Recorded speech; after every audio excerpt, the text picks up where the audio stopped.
again everyone.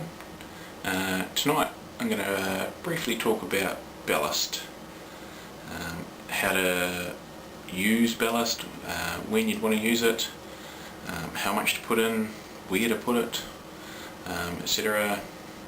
There's plenty of different ways of doing it, no right way, no wrong way, but there are a couple of key points that need to be followed no matter which way you do it. So let's have a look at some options. Okay, so here I have 3 different models, 3 different styles of ballast, 3 different ways of retaining the ballast, but they all work perfectly well. Okay, first one we'll have a look at here is this model. This is an Explorer 3.8. Okay, you can see this rather long steel rod here. Okay, it's actually in 5 sections.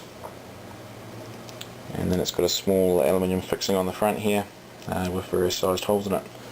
Okay. That slips in here with this bolt's in the way at the moment. Okay.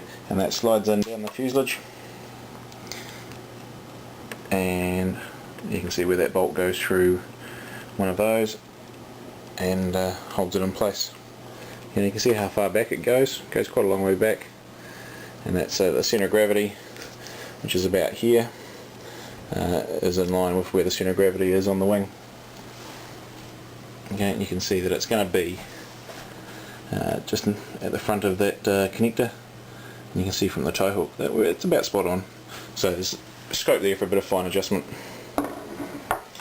Yeah, this is one of my Supras. There's a ballast tube here, and it actually runs all the way back to about here. And it runs right back into the boom. It's a very long tube, and in fact it's too long.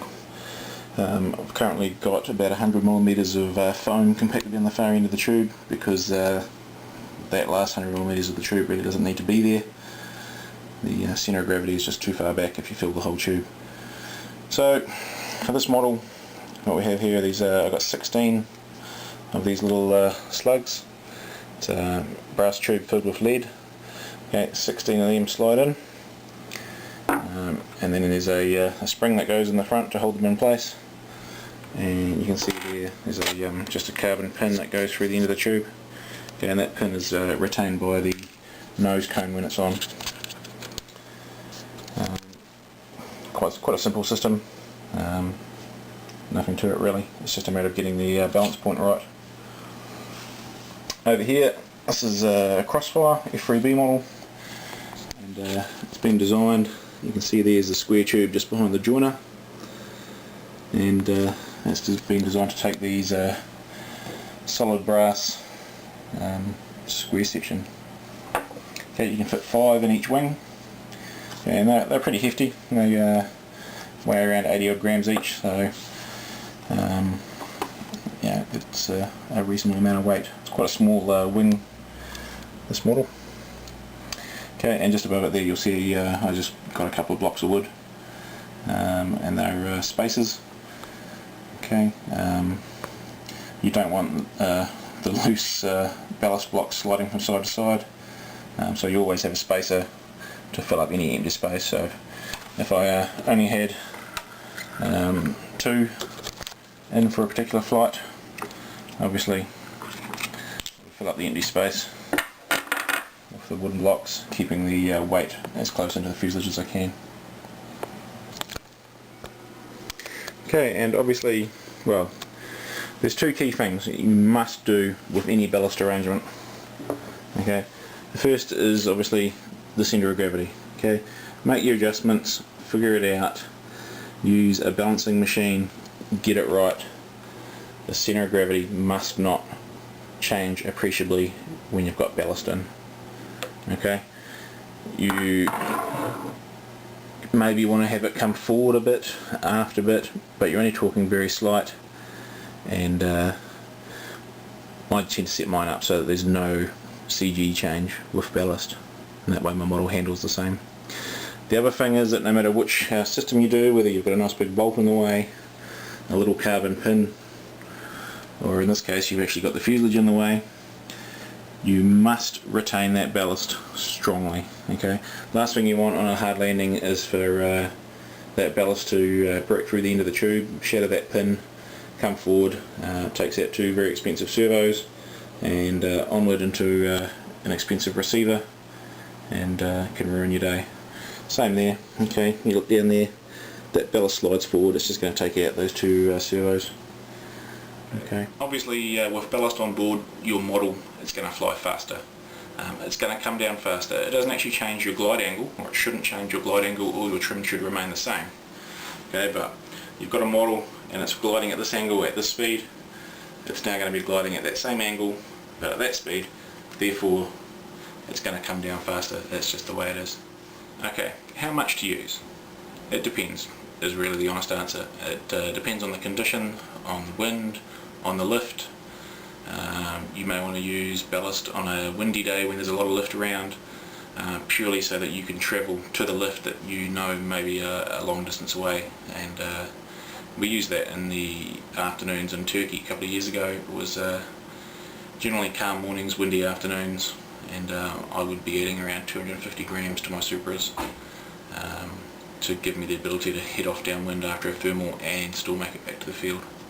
There's no point in getting to that thermal if you're not going to make it back and get a landing. That's a pretty typical number. I mean, most of these models weigh around about 2 kilos, so you want to be starting your first load of ballast about 10% of the model's weight. There's no point in putting 50 grams in or 100 grams in. The model's really not going to be any appreciably different. Go straight to a couple hundred grams on one of these large thermal models.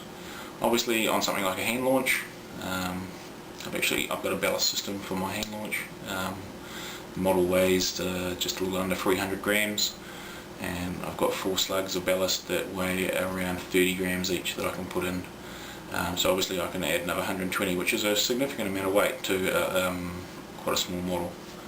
I've never flown it that heavy before, but I have flown it quite regularly with 2 slugs in, which is an extra 60 grams of weight on a 300 gram model. Okay, you can go as high as you need to for the conditions. Probably for most people, unless you're going to be seriously competitive and get into competition flying, you'd probably rather just pack the model away and save it for another day rather than stick a half a kilo in a model. Okay.